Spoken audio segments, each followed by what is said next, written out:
This is NDTV.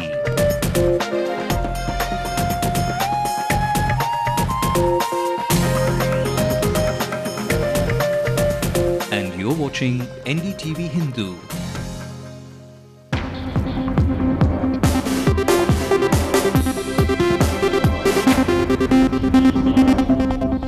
Hello and welcome to News Tonight with me, Ramanathan. The headlines tonight. The Patali Makkal Kachi releases videos of DMK's alleged election malpractice in Pennagram ahead of the polls in the constituency.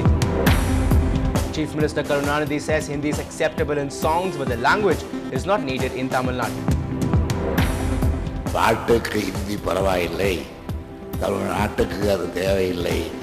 Karunanidhi also hosts lunch for the hundreds of workers who helped build the new state secretariat. Protesters in Arakonam block a key railroad because trains are not stopping in their villages. All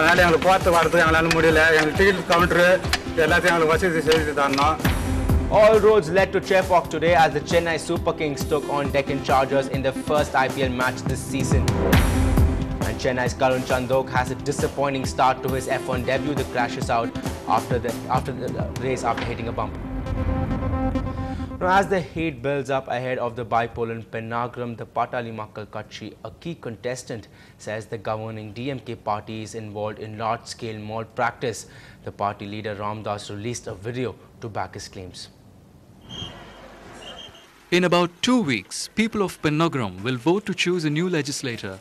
But allegations are growing about people already lining up to accept cash and gifts from the governing DMK party in exchange for their votes.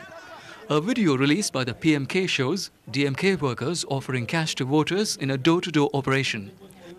It appears the PMK's efforts at exposing vote buying is the strategy of its campaign to win the party's political stronghold.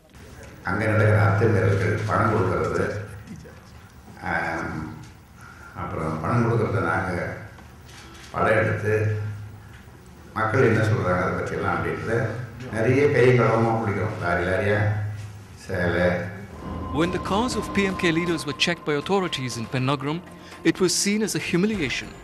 The PMK has lodged 11 complaints with election authorities, but it says no action has been taken so far. For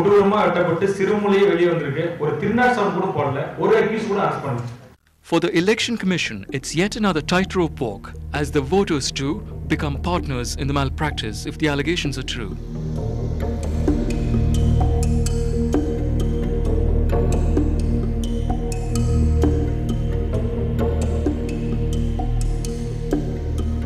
As I had mentioned earlier also that voters have got used to their demanding money or they are expecting money or gift items. So that makes the task of the electoral machinery very challenging and difficult.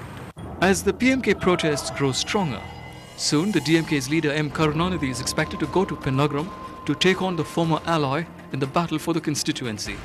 In Chennai with Shabir Ahmed, Jay Santosh for NDTV-Hindu. Earlier, political analyst V. Krishna Anand joined us in our studio with his opinions. So far as the PMK is concerned, this by-election is of very critical importance to them for a variety of reasons.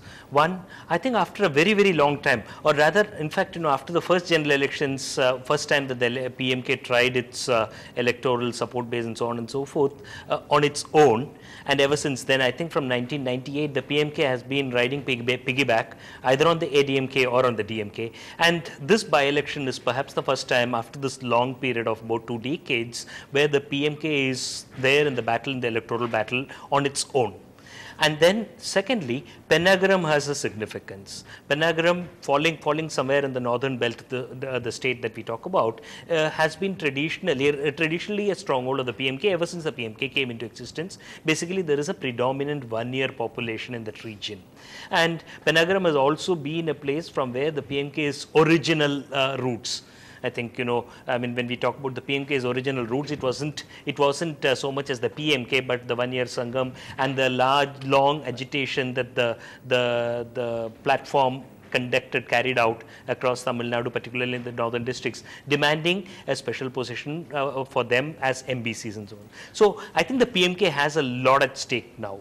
Now, I mean, that elections have become expensive affairs, and where only those who can play with lots of money, tons of money, I should say, can even be seen as contesting. And this has been the trend, not just in a by-election in Tamil Nadu. This has been generally visible across the country over the last couple of decades or even more. I think, if elections in the 50s and the 60s and 70s were probably dominated by the use of muscle power, where there was one political party that would hire a bunch of goons and rig the elections on the day of polling and all those. I think that's the story of the past.